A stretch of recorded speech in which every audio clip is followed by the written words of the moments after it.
Hypergalactic Psychic Table Tennis 3000 is the Pong role-playing game you didn't know you wanted. It combines the competitive back and forth action of the 1972 arcade game with experience points, leveling, magic attacks, and boss battles.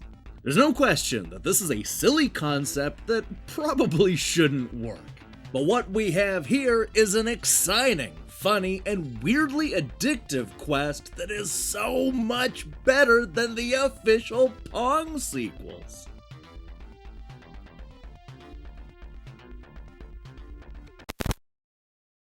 Look, as goofy as it sounds, you play a young paddle who goes off on an epic journey through the hypergalaxies to defeat anybody and anything that gets in the way. This is a scrappy paddle who gets beaten down but always comes back bigger and stronger and more prepared for the fight. The hero is also incredibly violent, often curb-stomping the other paddles and ripping them in two just to make a point. Man, who thought that the world of Pong would be so violent? Now, Hypergalactic Psychic Table Tennis 3000 starts out as you would expect, with two paddles slowly moving up and down while the ball bounces between them. You know the rules: if the ball slips by one of the paddles, then the other player scores a point.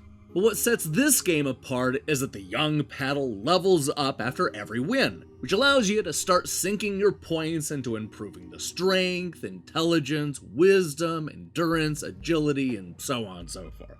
Leveling up the different stats will translate into some obvious improvements, such as making your paddle faster or increasing its size. It'll also allow you to break free from moving just up and down and roam the entire board, adding a whole new level to the game of Pong. Before long, our hero will be learning new magic spells that'll change the game in dramatic ways, including the ability to throw fireballs, poison the opponents, grow really big, slow down time, and even heal up.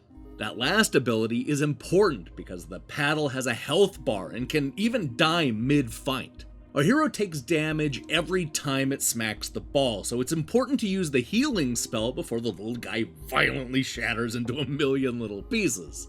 The good news is that your opponent also has a health bar, so it often makes more sense to go on the offense instead of just trying to sneak the ball past them. This is especially true of the bigger boss battles, and I had a lot of fun finding new ways to stomp them into the ground with the 10 different abilities.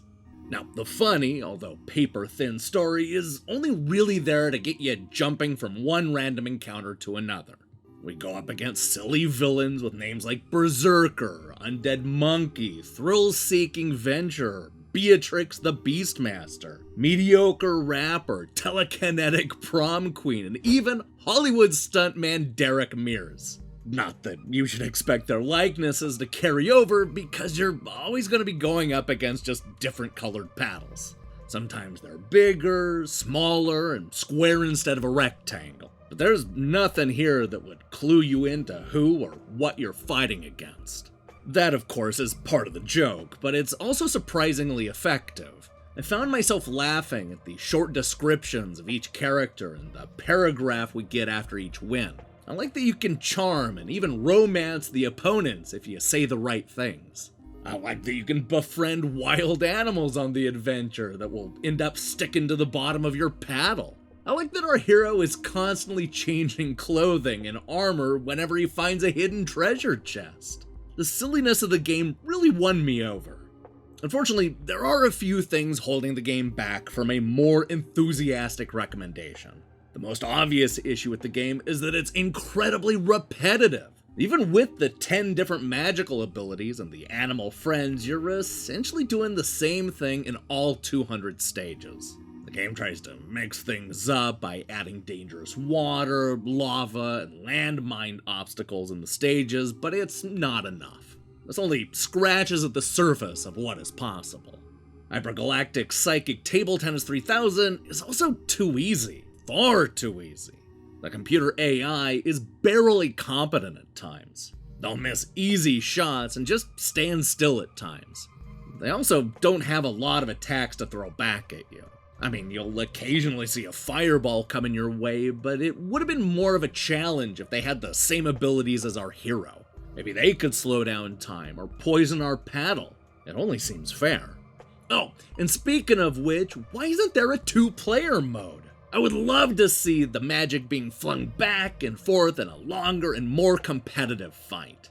The computer opponents are all pushovers that don't require you to use the full suite of abilities. I mean, I still had a great time ripping apart reprogrammed Hyperbot and disgruntled janitor limb from limb, but now I want a real challenge.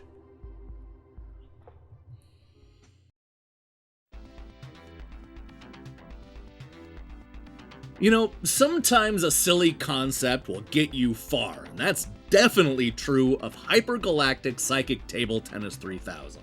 By mixing Pong with traditional role-playing game mechanics, Blue Wizard Digital has created a goofy and often clever adventure with competitive action and a whole lot of humor. It's a little repetitive and the enemies are way too easy, but it's also one of those games you're never going to forget. I mean that.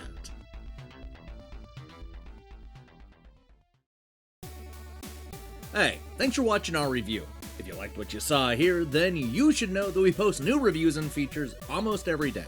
Now here's the question I have for you. What early generation video game deserves to be brought back as an RPG?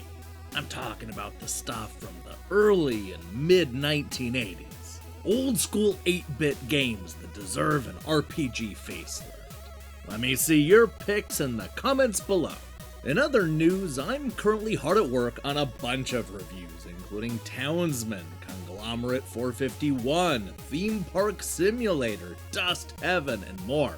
If you like the sounds of that, then I strongly recommend you click that subscribe button and support what we're doing here. Until then.